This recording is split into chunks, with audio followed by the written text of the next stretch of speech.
शादी के बाद दामाद की पहली रसोई।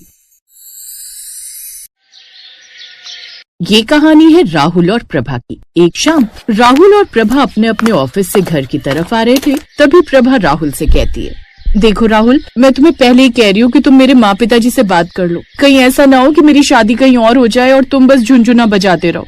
लेकिन प्रभा, शादी करना इतना आसान नहीं है। अरे अभी मुझे मेरी लाइफ में सेटल होना है। तुम कौन सी लाइफ की बात कर रहे हो राहुल? देखो राहुल, तुम्हारे माँ पिताजी यहाँ नहीं रहते, तुम अकेले पीजी में रहते हो। और रही सेटलमेंट की बात, तो मेरे पिताजी बिजनेसमैन है। तुम मुझसे शादी करके मेरे ही घर में रह लेना और मेरे पिताजी का बिजनेस संभाल लेना। उसके बाद तुम्हारी भी लाइफ सेट और मेरी भी। ये तुम क्या कह रही हो प्रभा? माना कि मैं तुमसे प्यार करता हूँ और मेरा पूरा परिवार गांव में रहता है, लेकिन इसका मतलब ये नहीं कि मैं तुमसे शादी करके घर जमाई बन जाऊँ। देखो प्रभा, मेरी भी कुछ अपनी जिम्मेदारियां हैं। मेरे माँ पापा भले ही गांव में रहते हैं, लेकिन मुझे हर महीने उन्हें पैसे भेजने होते हैं। और तुम तो जानती हो ना, मेरी माँ अक्सर बीमार रहा करती है। लेकिन राहुल, तुम ये बखूबी जानते हो कि मेरे पिताजी का बिजनेस होने के बाद भी मैं सिर्फ तुम्हारे लिए इस छोटी सी कंपनी में काम करती हूँ। राहुल, मैं तुमसे बहुत प्यार करती हूँ, प्लीज तुम मेरी बात मान लो। प्रभा, मुझे थोड़ा सोचने का समय दो, मुझे शायद थोड़ा टाइम चाहिए। राहुल की बात सुनकर प्रभा कुछ नहीं कहती और चुपचाप वहाँ से चली जाती है। अब घर जाने के बाद प्रभा की माँ कविता प्रभा से पूछती है, क्या हुआ प्रभा, आज तेरा मूड कुछ ज्यादा ही खराब लग रहा है, सब ठीक तो है ना? माँ, मुझे बिल्कुल भी अच्छा नहीं लगता। अरे राहुल, प्रभा सक्सेना का बॉयफ्रेंड जो फ्यूचर में मेरा हस्बैंड बनेगा, वो एक पीजी में रहता है। माँ, आप ही राहुल को समझाओ ना कि वो हमारे साथ यहीं आकर रह ले, क्योंकि आप और पापा भी बहुत अच्छे से जानते हैं कि मैं राहुल के बिना नहीं रह सकती। प्रभा की ऐसी बातें सुनकर कविता सोच में पड़ जाती है, लेकिन तभी उसके पिताजी वैभव वहाँ आते हैं और उसकी बात का जवाब देते हुए कहते हैं, प्रभा बेटा, मैं राहुल से बात कर सकता हूँ, लेकिन तुम्हें राहुल को हमारे घर लाना होगा, तभी मैं उसे मनाऊंगा। प्रभा और उसके माता पिता राहुल को घर जमाई बनाना चाहते थे, लेकिन राहुल तैयार नहीं था। क्योंकि प्रभा राहुल से बहुत प्यार करती थी, इसलिए वो राहुल को कॉल करती है और राहुल से कहती है, तुम मुझे जब गांव जाने को कहोगे मैं तुम्हारे साथ गांव जाने को तैयार हूँ, लेकिन फिलहाल तुम माँ पापा की बात मान लो प्लीज। पापा तुम्हें कल मिलने के लिए बुला रहे हैं। प्रभा की बात सुनकर राहुल अब उसके घर आने के लिए तैयार हो जाता है। वो अपने ऑफिस से छुट्टी लेकर घर आता है और महल जैसा घर देखकर चकित रह जाता है। पर तभी वहाँ वैभव आता है और अपने नौकरों से चाय और नाश्ता मंगवाता है। इतनी सुविधाएं देख अब राहुल के मन में लालच आ जाता है। तभी वैभव राहुल से कहता है, देखो राहुल बेटा, मेरी बेटी प्रभा तुम्हें पसंद करती है और तुम तो जानते ही हो कि हमारे आगे पीछे कोई नहीं है सिवाय हमारी बेटी के, इसलिए मैं चाहता हूँ कि तुम हमारा काम संभाल लो। राहुल वैभव का धन दौलत देख अब प्रभा से शादी करने के लिए राजी हो जाता है और आने वाले कुछ ही समय में राहुल प्रभा से शादी कर लेता है। शादी में उसकी कुछ ज्यादा ही खातिरदारी होती है, जिसे देख अब राहुल उस ऐशो आराम का आदी हो जाता है। अब शादी के बाद अगली सुबह प्रभा उठती है और नहा धोकर किचन में जाती है, जहाँ वो अपने घर के नौकरों को किचन में खाना बनाते देख कहती है, काका आप क्यों खाना बना रहे हैं? अरे शादी के बाद मेरी पहली रसोई है, तो आज का खाना मैं ही बनाऊंगी। इतना बोलकर प्रभा जैसे ही खाना बनाने के लिए सामान को हाथ लगाती है कि इतने में प्रभा की माँ कविता वहाँ आ जाती है और प्रभा से कहती है, प्रभा ये तुम क्या कर रही हो? अरे तुम किचन में आकर खाना क्यों बना रही हो? माँ, शादी के बाद हर लड़की की पहली रसोई होती है और मैं अपनी पहली रसोई की रस्म करने के लिए यहाँ आई हूँ। देख प्रभा, पहली रसोई तब होती है जब लड़कियाँ ससुराल में होती हैं, पर तू यहाँ अपने ससुराल में नहीं बल्कि मायके में है। अगर तरीके से देखा जाए तो तेरा पति अपने ससुराल में है, इसलिए आज दामाद जी की पहली रसोई होगी। जाकर उठा दे दामाद जी को और बोल उन्हें कि वो नहा धोकर जल्दी से यहाँ किचन में आ जाए। कविता की ये बात सुनकर प्रभा को थोड़ा अजीब लगता है, पर क्योंकि वो अपनी माँ की बहुत ज्यादा इज्जत करती थी, इसलिए वो अपने पति को उठाकर किचन में ले आती है, जहाँ कविता अपने दामाद से उसकी पहली रसोई करवाने लगती है। दामाद जी अब उठ गए हैं तो आज आपकी पहली रसोई है। ये हमारे घर की रीति है, आपको यहाँ कुछ मीठा बनाकर हमारे पूरे परिवार को खिलाना होगा। यही मायके में दामाद का पहला कर्तव्य होता। राहुल, जो अब तक प्रभा के घर की सुख सुविधाओं और दौलत का आदी हो चुका था, उसे ये काम सुनकर अजीब लगा। उसकी मंशा तो बिजनेस संभालने और आराम करने की थी, न कि रसोई में पसीना बहाने की। ये क्या ड्रामा है? मैंने शादी बिजनेस के लिए की थी, हलवा बनाने के लिए नहीं। मेरी मर्जी के खिलाफ मुझे घर जमाई तो बना दिया, अब रसोई का काम भी करना पड़ेगा। अगर ये बात गांव में माँ बाप को पता चली तो? माँ जी, ये तो आपने बड़ी अजीब रस्म बता दी। मुझे तो ठीक से चाय भी बनानी नहीं आती और आप कह रही हैं पूरे परिवार के लिए मीठा। अरे इसमें क्या बड़ी बात है बेटा, तुम बिजनेस संभालोगे, घर संभालोगे, थोड़ा सा किचन भी संभाल लोगे तो क्या हो जाएगा। और वैसे भी प्रभा ने तुम्हारे लिए इतना बड़ा समझौता किया है, तो तुम उसके माता पिता के लिए इतना सा नहीं कर सकते? राहुल वैभव का रोब जानता था, इसलिए उसने तुरंत अपनी नाखुशी को छिपा लिया। जी जरूर माँ जी, मैं अभी बनाता हूँ। मुझे बस बता दीजिए कि मुझे क्या बनाना है। वाह, ये हुई ना बात। तुम्हें कोई भारी भरकम चीज नहीं बनानी है, बस सूजी का हलवा बना दो जो सबको बहुत पसंद है। कविता और प्रभा ने मिलकर सारा सामान राहुल के सामने लाकर रख दिया। राहुल ने जैसे तैसे चाशनी बनाने की शुरुआत की। आज तो मेरे पति की पहली रसोई है, मुझे बहुत गर्व हो रहा है। मैं कॉफी बना लेती हूँ आपके लिए। राहुल ने गुस्से में प्रभा की तरफ देखा पर झट से नजरें फेर ली। आखिरकार बड़ी मुश्किल से राहुल ने हलवा तैयार किया। वो हलवा थोड़ा जल गया और चीनी भी शायद ज्यादा हो गई, पर कविता और वैभव ने जबरदस्ती उसकी तारीफ की। वाह दामाद जी, बहुत स्वादिष्ट हलवा बना है। आज तो आपने हम सबका दिल जीत लिया। ये लो तुम्हारी पहली रसोई का शगुन। वैभव ने मुस्कुराते हुए राहुल को एक लिफाफा दिया जिसमें 500 रुपए थे। राहुल को पैसे कम लगे पर उसने चेहरे पर खुशी का नकाब बनाए रखा। सिर्फ 500 रुपए और इतनी बड़ी बदनामी। मुझे लगा था कि ये लोग मुझे बड़ी रकम देंगे। कोई बात नहीं, सब्र का फल मीठा होता है। और वैसे भी मुझे तो पूरा बिजनेस संभालना है। उस दिन के बाद राहुल को एहसास हुआ कि घर जमाई बनना सिर्फ आराम और दौलत की चाबी नहीं है, बल्कि उस परिवार के नियमों और इच्छाओं का पालन करना भी, चाहे वो उसे पसंद हो या ना हो। अब उसे अपने गांव के ईमानदार माता पिता की याद आने लगी, पर अब वो खुद एक अमीर परिवार के दबाव में आ चुका था जिसका लालच उसे यहाँ खींच लाया था। अब राहुल की नई घर जमाई वाली जिंदगी शुरू हो चुकी थी। ऐसे ही समय बीतता है। एक शाम जब वैभव और कविता बाहर गए हुए थे। क्या हुआ राहुल, तुम इतने परेशान क्यों हो? तुम आजकल गुमसुम रहने लगे हो। परेशान क्यों ना रहूं प्रभा, तुम्हारे पिताजी ने मुझसे झूठा वादा किया। उन्होंने कहा था कि मैं बिजनेस संभालूंगा, पर मुझे यहाँ सिर्फ फालतू काम दिए जा रहे। मैं तुम्हारी दौलत पर ऐश करने नहीं आया था। मैं तुम्हारी खुशी के लिए आत्मसम्मान छोड़कर यहाँ आया था, लेकिन अब मुझे यहाँ बंधुआ मजदूर जैसा फील हो रहा है। राहुल की आवाज में पहली बार दर्द था। प्रभा ने ध्यान दिया कि राहुल अब वो खुश मिजाज नहीं रहा जिससे वो प्यार करती थी। राहुल, मुझे माफ कर दो। मैंने अपने प्यार के लिए तुम्हारी ईमानदारी को कम समझा। मैं समझती थी कि दौलत ही सब कुछ है, पर मैं देख सकती हूँ कि तुम क्या कितने दुखी हो। तुम्हारे लिए आत्मसम्मान और मेहनत की इज्जत इस सोने के पिंजरे से कहीं ज्यादा कीमती है। प्रभा ने अपने पति के दर्द को समझने की कोशिश की। तब उसे पता चला कि उसके पति ने सिर्फ उसके लिए कितना कुछ सैक्रिफाइस किया था। प्रभा के प्यार ने राहुल को घर जमाई बनने पर मजबूर किया। राहुल, तुम मुझे जब भी अपने गांव चलने को कहोगे मैं तुम्हारे साथ चलूंगी। मुझे तुम्हारा प्यार और तुम्हारा साथ चाहिए, पिता की दौलत नहीं। चलो हम अपने गांव चलते हैं, जहाँ तुम मेहनत से काम करके आत्मसम्मान के साथ जी सको। तुम ये सच कह रही हो प्रभा? तुम ये आराम भरी जिंदगी छोड़कर मेरे साथ गाँव चलोगी? हाँ राहुल, मैंने अपनी खुशी के लिए तुम्हारा आत्मसम्मान दांव पर लगाया, पर अब तुम्हारी खुशी के लिए मैं ये सब छोड़ने को तैयार हूँ। अगले दिन प्रभा अपने पापा से कहती है, पापा, माँ, मैं राहुल के साथ उसके गांव जा रही हूँ। हमें आपकी दौलत या बिजनेस नहीं चाहिए।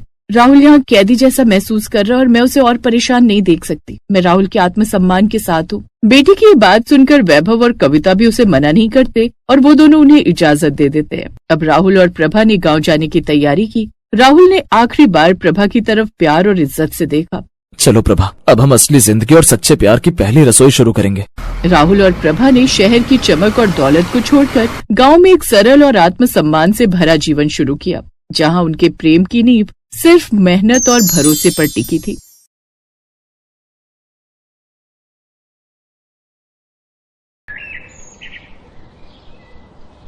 सुहाना बहुत खुश थी कि वो एक बड़े परिवार की बहू बनने जा रही है। सेठ रायचंद का नाम शहर के बड़े व्यापारियों में गिना जाता था और उनके बंगले की खूबसूरती की चर्चा पूरे शहर में तो क्या, आसपास के सभी शहरों में थी। सुहाना को लग रहा था कि सचमुच वो बहुत किस्मत वाली है जो इतने बड़े बंगले में रहेगी। शादी के बाद सुहाना ने जब पहली बार गृह प्रवेश किया तो उसके मन में खुशी के लड्डू फूट रहे थे।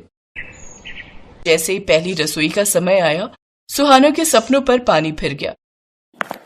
सुहाना भाभी, माँ कह रही है कि आपको सबसे पहले हलवा बनाना है। चलो मैं आपको रसोई दिखा देती हूँ। अच्छा रसोई? हाँ, मैंने तो बहुत कुछ सोचा है रसोई को लेकर। मेरा मन है कि मैं भी हलवा बनाते हुए अपनी सोशल मीडिया पर पहली रसोई की वीडियो शेयर करूँ। तो मेरे मोबाइल फोन से मेरी वीडियो बना दोगी ना नंदिनी? सुहाना की बात सुनकर नंदिनी जोर से हंसी। ये सब देखकर सुहाना को बड़ा अजीब भी लगा, पर उसने इसका कारण पूछा। क्या हुआ नंदिनी, तुम हंस क्यों रही हो? मैंने क्या कुछ अलग बोल दिया? तुम भी तो टीवी देखती हो। आजकल अपनी पहली रसोई की सभी नई बहुएं रील बनाकर सोशल मीडिया पर डालती हैं। भाभी, उनकी रसोई और हमारी रसोई में बहुत फर्क है। उनकी रसोई देखने में कितनी सुंदर होती है और हमारी रसोई तो पुराने जमाने की है। आपका बैकग्राउंड बिल्कुल अच्छा नहीं आने वाला। चलो मैं आपको दिखाई देती हूँ, बाकी आपकी मर्जी है। अगर आपने इस रसोई में वीडियो बनवानी हो तो मैं तो बना ही दूंगी, पर हम दोनों में से एक को बाहर खड़ा होना पड़ेगा। रसोई बहुत छोटी। मतलब मैं कुछ समझी नहीं। इतने बड़े बंगले में छोटी रसोई? सुहाना बहू, तुम्हारी पहली रसोई है। नंदिनी के साथ जाओ और हलवा बनाने की तैयारी करो। जी माँ जी। सुहाना जैसे ही रसोई के पास पहुंचती है दंग रह जाती है। रसोई इतनी छोटी थी कि उसमें मुश्किल से कोई एक ही खड़ा हो सकता था। या तो सुहाना रसोई में खड़े होकर हलवा बना लेती या फिर उसकी ननद उसकी वीडियो बनाने के लिए खड़ी होती। नामुमकिन, ये हो ही नहीं सकता था। इतनी छोटी सी रसोई और इतना सारा सामान, कोई कैसे रसोई में काम कर सकता था। सुहाना ने जो सपने देखे थे वो अपनी पहली रसोई में हलवा तैयार करेगी और वीडियो बनाकर डालेगी, वो सब सपना ही रह गया। इतनी छोटी रसोई में तो वो हलवा बना ले, यही बहुत बड़ी बात थी। भाभी वीडियो बनाऊं क्या?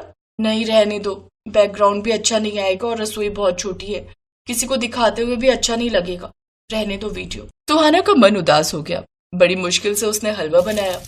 वो बार बार रसोई की दीवारों को देख रही थी। न जाने कितनी पुरानी रसोई बनी हुई थी। अब तो रोजाना ही सुहाना को रसोई में काम करने से दिक्कत होने लगी। वो जब भी रसोई में कुछ बनाने लगती तो रसोई के सामान इधर उधर दब जाते या फिर गायब हो जाते। सुहाना की शादी को 4 महीने हो चुके थे। अब तो वो उस छोटी सी रसोई में बहुत ही परेशान रहने लगी। क्या करूं, कहाँ रखा था नहीं समझ आ रहा। सुबह यहीं तो रखा था। क्या हुआ सुहाना, क्या ढूंढ रही हो? बाबूजी बहुत देर से चाय मांग रहे हैं। अरे बिस्किट का डिब्बा ढूंढ रही हूँ, पूरी रसोई में ढूंढ लिया, कहीं नहीं मिल रहा। चाय के साथ बाबूजी बिस्किट मांग रहे हैं। रुको मैं ढूंढता हूँ, ये देखो, ये रखा है वहां नीचे। मैं तो तंग आ गई हूँ। इतनी छोटी सी रसोई में कुछ भी नहीं दिखता। मुझे एक बात समझ में नहीं आती, इतने बड़े घर में रसोई इतनी छोटी क्यों है? अरे बहू, कैसी बातें कर रही हो? छोटी कहाँ है? तुम्हें पता भी है हम 4 देवरानी जेठानी इसी एक छोटी सी रसोई में पूरे परिवार का खाना बनाती थी। आज तक हमें किसी बात की परेशानी नहीं हुई। अब तो खैर सब अलग हो गए, पर इसी एक रसोई में पूरे बड़े परिवार का खाना बनता था। मुझे तो इस छोटी रसोई की बहुत आदत है। तुम्हें पता नहीं क्यों परेशानी है। सुहाना अपनी सास की बातों को सुनकर चुप तो हो गई, पर मन ही मन वो बहुत गुस्से में थी। उसी शाम सुहाना की 2 सहेलियां उससे मिलने आ गई। सुहाना, क्या बात है? तूने अपनी पहली रसोई की रील बनाकर सोशल मीडिया पर पोस्ट नहीं की? हम तो तेरी पहली रसोई की वीडियो का वेट कर रहे थे। क्या हुआ, हलवा सही नहीं बना था क्या जो तूने रील पोस्ट नहीं की? ऐसी बात नहीं है, मेरा भी बहुत मन था कि मैं अपनी पहली रसोई की वीडियो डालूं, पर मेरी कोई और मजबूरी थी। ऐसी क्या मजबूरी थी? इतना सुंदर घर है, इतना बड़ा बंगला तो हमारा भी नहीं है जितना तेरा है। सचमुच तू तो कितनी लकी है जो तुझे इतना सुंदर बंगले वाला ससुराल मिला है। यहाँ पर तू तो बढ़िया बढ़िया अपनी फोटोज भी डाल सकती है। फिर तूने पहली रसोई की वीडियो डालने में झिझक क्यों की? तुम दोनों को ऐसे समझ में नहीं आएगा। आओ मेरे साथ चलो, मैं तुम्हें सब समझाती हूँ। सुहाना जब अपनी दोनों सहेलियों को रसोई दिखाती है तो वो पूरी बात समझ जाती है। अब तुम ही बताओ मैं क्या करूँ? इतनी बड़ी ससुराल और इतनी छोटी सी रसोई में, इस रसोई में ठीक से खड़ी तो हो नहीं पाती, तो रील क्या खाक बनाऊंगी? हाँ यार, तेरी प्रॉब्लम तो अब हमें थोड़ी थोड़ी समझ आ रही है। वैसे तू इतनी छोटी रसोई में कैसे खाना बनाती होगी? ये सोचकर तो मुझे बहुत ही घबराहट हो रही है। तभी सुहाना के पैर के नीचे रखा ड्रम लग जाता है। ये ड्रम यहाँ पर किसने रख दिया? संभल कर सुहाना, कुछ कर, तुझे अपनी रसोई को चेंज करना होगा, ऐसे तो तू परेशान हो जाएगी। उस दिन सुहाना को बहुत गुस्सा आया और उसने भूख हड़ताल कर दी। उसने ठान लिया था कि जब तक उसकी रसोई बड़ी नहीं बनेगी तब तक वो खाना नहीं खाएगी। माँ, भाभी ने खाना खाने से मना कर दिया है। वो बोल रही है जब तक रसोई बड़ी नहीं बनेगी तब तक वो खाना नहीं खाएंगी। ये अच्छी जिद है। हमने तो इतने साल गुजार दिए इसी छोटी सी रसोई में। ये आजकल की बहुएं, बताओ तो जरा, किचन इनको बड़ी चाहिए। अरे घर बड़ा है तो किचन बड़ी लेकर क्या करेंगी? माँ, एक बात बोलूं, देखा जाए तो समय के साथ हमने पूरे घर को बदला है, पर रसोई को बदलने के बारे में कभी विचार किया ही नहीं। परेशानी तो मुझे भी बहुत होती है, पर मैं ये सोचकर आपसे कभी नहीं कहती थी क्योंकि मुझे तो दूसरे घर जाना है शादी होकर। तो मुझे लगता था कि यहाँ रसोई छोटी है तो मेरे ससुराल में तो बड़ी रसोई मिल ही जाएगी। और आपको तो पता ही है, जहाँ मेरी शादी पक्की हुई है मेरे ससुराल वालों की रसोई बहुत बड़ी है।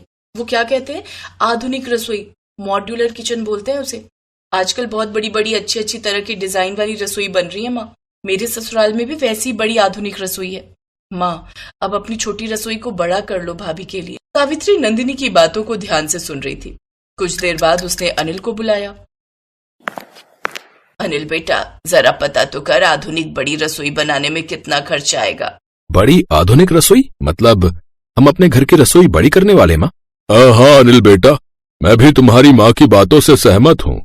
हमने अपना बंगला तो बड़ा और सुंदर बना लिया, तो रसोई भी तो बड़ी आधुनिक और सुंदर होनी चाहिए।